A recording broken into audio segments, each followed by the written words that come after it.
मोदीच्या सगळ्या गॅरंट्यांवरची एकच गॅरंटी आहे, मोदी वापस नाही आएगा.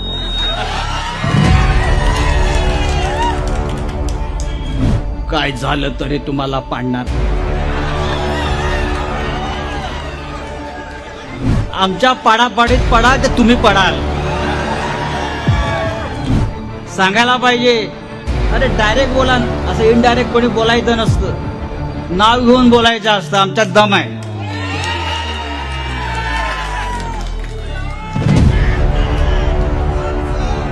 इकडे येऊन पहा, हवा बहुत तेज चल रही है. हवा बहुत तेज चल रहा है अजितराव.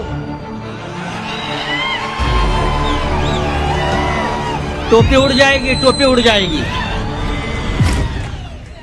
तिन्ही महाविकास आघाडीच्या तिन्ही पक्षाचे प्रमुख पदाधिकारी ज्यांनी हा आक्रोश मोर्चा, ही सभा यशस्वी करण्यासाठी परिश्रम घेतलेला आहे. बाजार मांडलेला इथे पहा. इथे काय काय आहे, कापूस आहे, कांदा आहे, गाजर आहे, दुधी आहे. नाही, गाजर नागपूरला पाठवा.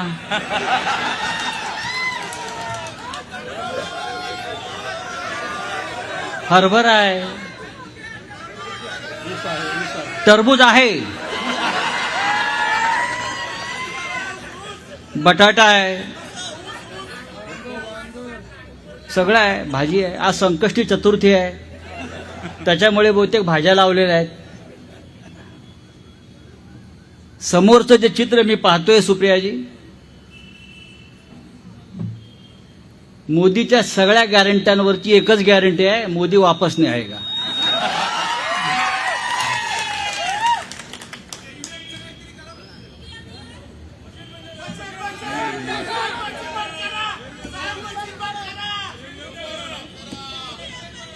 मशीन नाही, दुकानच बंद करायचं आपल्याला.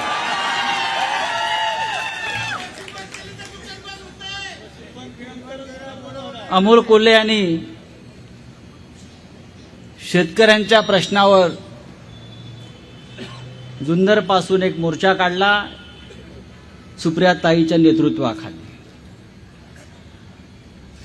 त्याच्या आधी मी एक वक्तव्य ऐकलं अमोलजी, काय झालं तरी तुम्हाला पाडणार.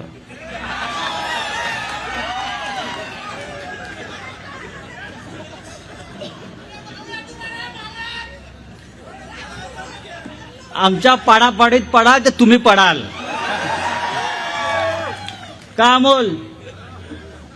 आमच्या पाडापाडीच्या खेळात पडाल तर पहिले तुम्ही पडाल.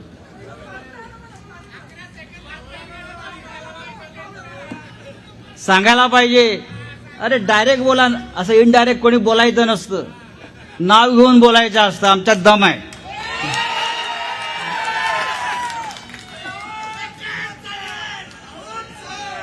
इकडे येऊन पहा, हवा बहुत तेज चल रही है. हवा बहुत तेज चल रहा है अजितराव. टोपी उड़ जाएगी, टोपी उड़ जाएगी.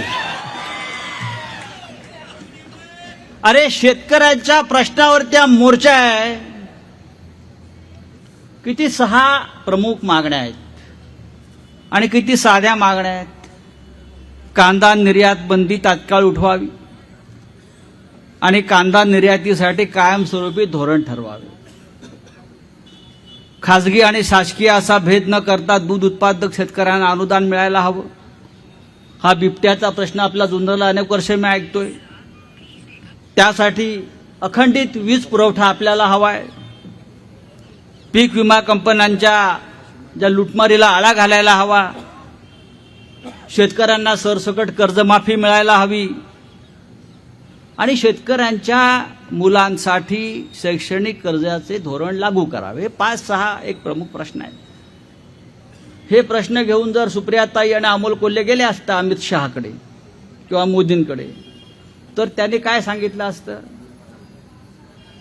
रामलल्ला का दर्शन फ्री कराएंगे, चिंता मत करो। रामलल्ला का दर्शन फ्री कराएंगे। 2 कोटी बेरोजगारांना नोकऱ्या देणार होते, तो त्याच्यावरती सुद्धा एकच उत्तर आहे, रामलल्ला का दर्शन फ्री में करेंगे। प्रभू श्रीरामाचं नाही, ते आपल्याकडे। मी आरोपी आहे त्यातला। मी आतापर्यंत 10 वेळा सीबीआयच्या कोर्टासमोर जाऊन उभा राहिलेलो आहे। एक लक्षात घ्या, बाळासाहेब ठाकरे नसते, माननीय शिवसेना प्रमुख हिंदू हृदय सम्राट बाळासाहेब ठाकरे नसते,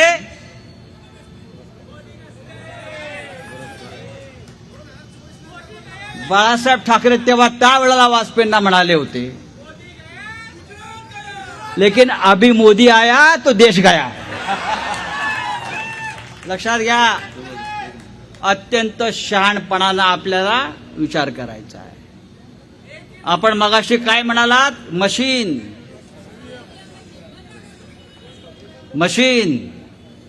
अरे ईव्हीएम नसेल तर भारतीय जनता पार्टी ग्रामपंचायत पण जिंकणार नाही, नगरपालिका पण जिंकणार नाही। हे जे 400 पार, 300 पार, काय 350 पार, ही सगळी ईव्हीएमची ताकद आहे। आमची महाविकास आघाडी आहे, काँग्रेस आहे, शिवसेना आहे, राष्ट्रवादी आहे आणि भारतीय जनता पक्षाची युती फक्त ईव्हीएम बरोबर आहे, बस, बाकी काय नाही। आणि म्हणून आपण सगळ्यांनी, हा आक्रोश मोर्चा आहे का, मी आक्रोश या शब्दावरच माझा आक्षेप आहे अमोल, हा महाराष्ट्र लढणार आहे। पण मगाशी सुप्रियाताई आपलं भाषण ऐकलं, आपलं कालचं सुद्धा मी भाषण ऐकलं। या महाराष्ट्राचा स्वाभिमान, या महाराष्ट्राची अस्मिता, या सध्याच्या सरकारनं दिल्लीच्या वाटेवर पाय पुसण्यासारखी पाडून ठेवलेली आहे। पाय पुसायचं आणि पुढे जायचं। एक काळ होता, आम्ही अभिमानाने सांगत होतो, महाराष्ट्र मेला तर राष्ट्र मेले, मराठा विना राष्ट्र गाडा न चाले, खरा वीर वैरी पराधीनतेचा, महाराष्ट्र आधार या भारताचा। आज काय परिस्थिती आहे? आज हा महाराष्ट्र लुटला जातोय, शेतकरी लुटला जातोय, बेरोजगारी महाराष्ट्रात। हा महाराष्ट्र देशाचं पोट भरत होता अनेक वर्ष, मुंबईनं देशाचं पोट भरलं अनेक वर्ष। पण आज या महाराष्ट्रातला प्रत्येक उद्योग येणारा हा गुजरातला पळवला जातोय। गुजरातचा विकास होण्याविषयी आमचा काय आक्षेप नाही, देशाचा विकास व्हायला पाहिजे।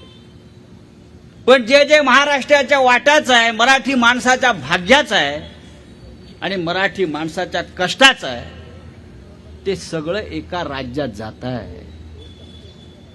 आज आणखीन 2 उद्योग गेले, एक टेस्ला मी काहीतरी वाचलं, आणि सिंधुदुर्गमधला पाणबुडीचा उद्योग, म्हणजे कोकण असेल, विदर्भ असेल, मराठवाडा असेल, पुणे असेल, अरे त्यापेक्षा गुजरातलं सोन्यानं मरवून टाका ना एकदा, आमचं काही म्हणणं नाहीये।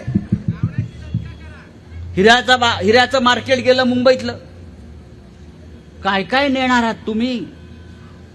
अरे तुम्ही आमचे उद्योग नाल, पण या मराठी माणसाचं मनगाट आणि धैर्य कुठे घेऊन जा?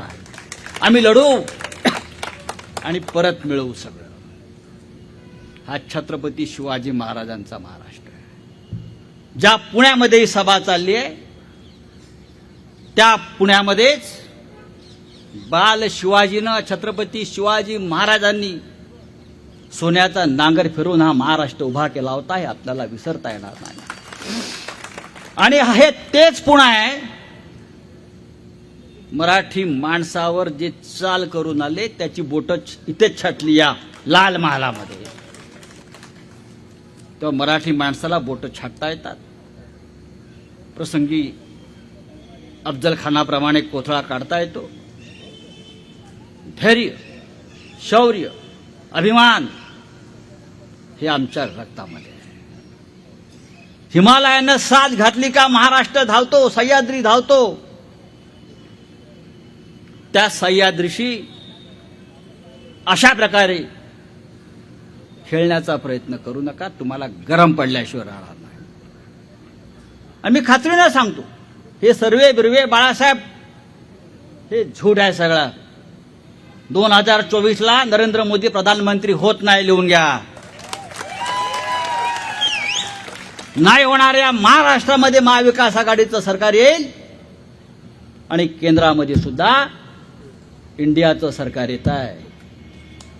ज्या प्रकारचं वातावरण या देशामध्ये आम्ही पाहतो आहे, ते वातावरण अत्यंत आशादायी आहे. हे मध्य प्रदेश, हे राजस्थान, हे छत्तीसगड हा सगळा घपला आणि जुमला आहे. आता आपल्याला समजलेलं आहे, आता बाप दाखव नाही तर श्राद्ध कर. आम्ही बघू आता. हे लोक म्हणतात नरेंद्र मोदी यांनी एअर इंडिया विकली, नरेंद्र मोदी यांनी ONGC विकलं, नरेंद्र मोदी यांनी काय काय विकलं, अजून सगळे सार्वजनिक उपक्रम विकले. नरेंद्र मोदींनी हे विकलं, ते विकलं, ते विकलं, देश विकला. पण त्याने काही गोष्टी खरेदी सुद्धा केल्या नाही. त्यांनी कोर्ट खरेदी केलं, त्याने इलेक्शन कमिशन खरेदी केलं, त्याने महाराष्ट्रातले आमदार आणि खासदार खरेदी केले. त्याच्यामुळे हे विसरू नका की काही विकलं पण काही खरेदी पण केलाय, आणि जे खरेदी केलंय त्याच्यावर तो राज्य करतो आहे. हे राज्य आपल्याला उलथवून टाकायचं आहे. मगाशी आपण बाळासाहेब ठाकरेंचा उल्लेख केला. बाळासाहेब ठाकरे अत्यंत परखड होते. माझं अख्खं आयुष्य त्यांच्याबरोबर गेलं. बाळासाहेब म्हणायचे की ज्या प्रकारचे राजकारण सध्या सुरू आहे, बोलू नये, त्यापेक्षा वेशा परवडला म्हणायचे. निष्ठा आहे त्यांच्याकडे, निष्ठा आहे त्यांच्याकडे. आणि पैशाचं राज्य सध्या जे सुरू आहे, हे राज्य या महाराष्ट्राला शोभणारं नाहीये. अमोल कोल्हे यांनी इमान राखलं आपल्या नेत्यांबरोबर, आपल्या पक्षाबरोबर. ते बेईमान झाले नाही म्हणून त्यांना पाडणार, ही महाराष्ट्राची संस्कृती नाही. महाराष्ट्रानं कायम इमानाला साथ दिली, आणि जो बेईमान आमच्यावर चाल करून आला त्याला पायाखाली तुडवलेला आहे. आणि आजची सभा, हा आक्रोश, हा संघर्ष हा त्यासाठी आहे. आणि हा संघर्ष आपण चालू ठेवला पाहिजे. अंतिम विजय आपला आहे. लढणारा जो असतो त्याचं एक महत्वाचं गुण लक्षात घेतला पाहिजे. हरतो कधी माणूस? जो कधी लढलाच नाही तो हरतो. आम्ही लढायला उतरलेलो आहोत. सुप्रियाताई लढते आहे, उद्धव ठाकरे लढतायत, राहुल गांधी लढतोय,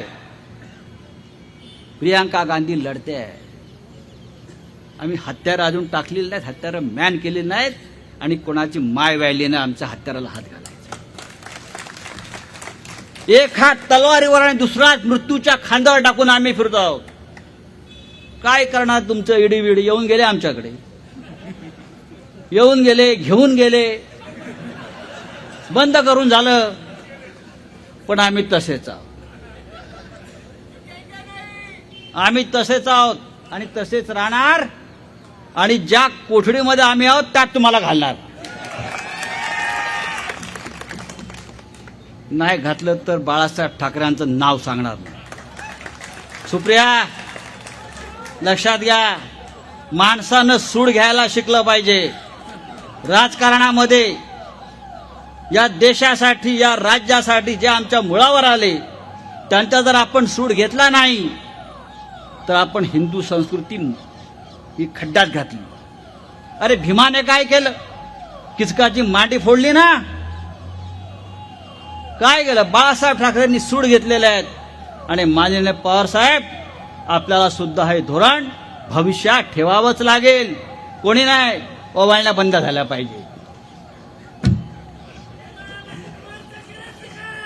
जो आमचा मुळावर आला या महाराष्ट्राच्या, त्याच्याशी आम्ही संघर्ष करून लढू आणि हा आक्रोश मोर्चाचं रूपांतर हे भविष्यामध्ये संघर्षाच्या यात्रेमध्ये व्हायला पाहिजे. संपूर्ण महाराष्ट्रामध्ये हा संघर्ष राहील आणि जोपर्यंत हा भगवा, हा तिरंगा, हे घड्याळ